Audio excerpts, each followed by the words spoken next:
E hoje eu estudo o efeito de dietas hipercalóricas, ricas em gordura e açúcar no desenvolvimento de depressão e perda de memória.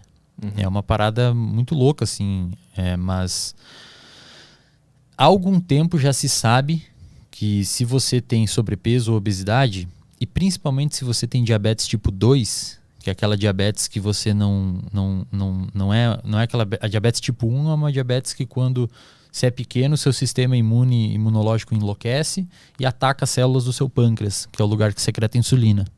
E aí você fica diabético. Você não secreta insulina, que é o hormônio que vai lá na sua célula, abre a célula para entrar glicose. Aí a glicose, o açúcar no sangue, fica no sangue ali e você é diabético. A diabetes tipo 2 é uma diabetes que você adquire. Então, se você é uma pessoa muito sedentária e come muito açúcar ou gordura, gordura também aumenta a chance de desenvolvimento de diabetes. Mas todas as gorduras ou aquelas gorduras boas de abacate, do amendoim? Gorduras saturadas. As ruins, aquelas. Exato, fritura e tudo mais. E principalmente frutose, não de fruta, tá? Não de fruta. A frutose que eles chamam de xarope de milho rico em frutose, que tem em bebidas de refrigerante, Coca-Cola e tudo mais. Agora a Coca-Cola vai xingar vocês aqui que a gente está falando da Coca-Cola. A gente já se sabe há muito tempo que o consumo desse tipo de alimento leva você, aumenta a probabilidade drasticamente, se associado a um sedentarismo, de você desenvolver diabetes tipo 2. Então o seu corpo meio que ele não aguenta o tranco. Você vai ali, o seu pâncreas consegue secretar insulina, é eficiente em secretar insulina no início. Você come uma bomba de açúcar doce todo dia, o pâncreas vai lá, não, vamos lidar com essa bomba de açúcar aqui, vamos botar na célula e vamos usar. Só que com o tempo ele fala assim, cara, você tá de sacanagem comigo, você tá comendo isso daí todo dia, vou parar de trabalhar. E aí o seu organismo não consegue responder mais à insulina, ou o pâncreas diminui a secreção dela. Ou o seu corpo não reconhece ela mais, ou o pâncreas diminui a secreção dela. E se viu que pessoas com diabetes tipo 2, isso já na década de 90 já se sabe, em estudos epidemiológicos, que você faz estudos com um grande grupo de pessoas. Você olha, sei lá, a população de 200 mil pessoas, vamos ver o que um tem e o que essa mesma pessoa que tem essa doença tem também, para ver se a gente acha alguma coisa que coexista na mesma pessoa. E depois a gente vê se tem relação. Na década de 90, se descobriu que pessoas com diabetes tipo 2 têm uma maior chance de desenvolver doença de Alzheimer, que é uma doença neurodegenerativa caracterizada por perda de memória. Por que é neurodegenerativa? O nosso cérebro, ele tem células, como qualquer outra região do corpo. Só que as células do nosso cérebro são células muito funcionais e muito especializadas.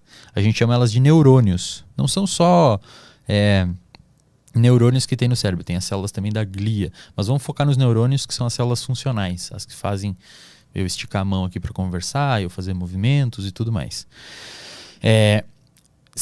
Essas células do nosso cérebro, elas consomem glicose também, e a insulina atua nessas células. Então lá na década de 90 se descobriu que pessoas com diabetes tipo 2 que têm problema com secreção e ação da insulina no corpo, tem aumento da chance de desenvolver Alzheimer. O Alzheimer é uma doença que mata esses neurônios ou eles começam a perder drasticamente a sua funcionalidade até que eles começam a morrer. E mais recentemente, nos anos 2005, 2006, se descobriu que pessoas com diabetes, na verdade pessoas com aumento do açúcar no sangue, independentemente se tem diabetes ou não, tem uma chance aumentada de desenvolver Alzheimer. E mais recentemente, uns pesquisadores, o mundo todo estuda muito Alzheimer, porque é uma doença que não tem cura hoje, os tratamentos são muito limitados e o principal fator de risco é o envelhecimento populacional. Então, quanto mais velho você é, mais chance você tem. E a gente está vivendo mais. Então, é uma doença que está acarretando mais pessoas, né?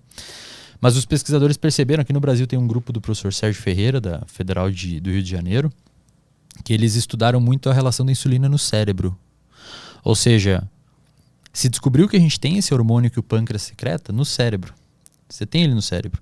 Só que os neurônios, Arthur, diferente das nossas células musculares, eles não precisam de glicose para funcionar. Eles não precisam de insulina para entrar a glicose. Nas nossas células do corpo, a glicose, o açúcar, ele só entra se a insulina estiver ligada no receptor. Se a insulina não está, ele não entra. que é um quadro de resistência à insulina no diabético. Você não tem insulina, o açúcar não entra. No cérebro, não precisa da insulina. É um transportador que é independente de insulina, mas a insulina está lá. E os caras começaram a se perguntar, mas que diabos que a insulina está fazendo no cérebro? Se a célula do cérebro não precisa dela para captar glicose. Aí começou a se perceber que a insulina ela é extremamente importante para processos de neuroplasticidade, que a gente pode falar depois, que é a mudança física do nosso cérebro frente às nossas experiências, e para o armazenamento de memória. E os pesquisadores começaram a observar também que cérebro de pessoas com Alzheimer apresenta um quadro de resistência à ação da insulina. Mesma coisa que um diabético apresenta no músculo. Até tem alguns pesquisadores que cunharam o termo diabetes tipo 3, o Alzheimer. Eles chamam muitos pesquisadores chamam o Alzheimer de diabetes tipo 3, que é uma diabetes do cérebro, porque a insulina não funciona direito no cérebro. E aí tem uma rede de pesquisadores que estudam, então vamos dar medicamentos que protegem a pessoa contra o diabetes, como por exemplo metformina, para ver se protege o cérebro da pessoa também. Eu sou um desses pesquisadores que eu trabalho nessa linha hoje. Mas ainda não é nenhum tipo de tratamento oficial, não utilizam metformina para tratar nenhum tipo de demência, nem Alzheimer, nem perda de memória, não façam isso. Mas hoje se estuda a ideia do quê? Se o Alzheimer é muito parecido neuroquimicamente com a diabetes tipo 2, vamos tentar tratar o Alzheimer como a gente trata a diabetes tipo 2 e ver o que acontece. Para eu entender, então, vocês tipo assim, transformaram numa fórmula a diabetes e perceberam que ela é parecida ou é igual à fórmula do Alzheimer? Para eu entender o panorama. Tipo, a fotografia é a mesma coisa que está acontecendo. Só que no cérebro. Saquei. Então, inicialmente se percebeu uma coexistência. Então, o Arthur é diabético e desenvolveu Alzheimer na vida dele. Opa, vamos dar uma olhada. E depois começaram a perceber que a forma... Isso é interessante até quimicamente, Arthur. Aí vamos um pouco mais além para a galera que estuda fisiologia e fisiologia química, neuroquímica. Quando a insulina, a célula, está aqui, no seu músculo, você come, você almoça, o seu pâncreas, quando o alimento passa ali perto do pâncreas, ele detecta um aumento de caloria ali e fala, opa, o cara comeu, tem muito açúcar aqui. Vamos liberar insulina, o seu pâncreas conversando. Esse que eu imitei agora é o pâncreas conversando. Putz, aí não percebi.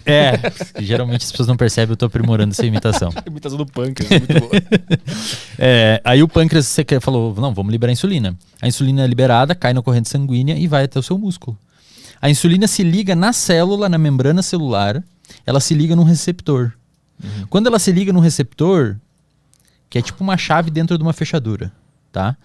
Ela desencadeia, ela libera uma cascata, uma cachoeirinha de sinalização intracelular dentro da célula. Uma molécula começa a comunicar a outra. É como se a insulina comunicou ali, eu sou a molécula que está embaixo do receptor. Aqui é a célula, tá? O estúdio aqui é uma célula agora. Aí a insulina ligou aqui em cima e eu vi que ela ligou. Eu falei, Arthur, a insulina ligou.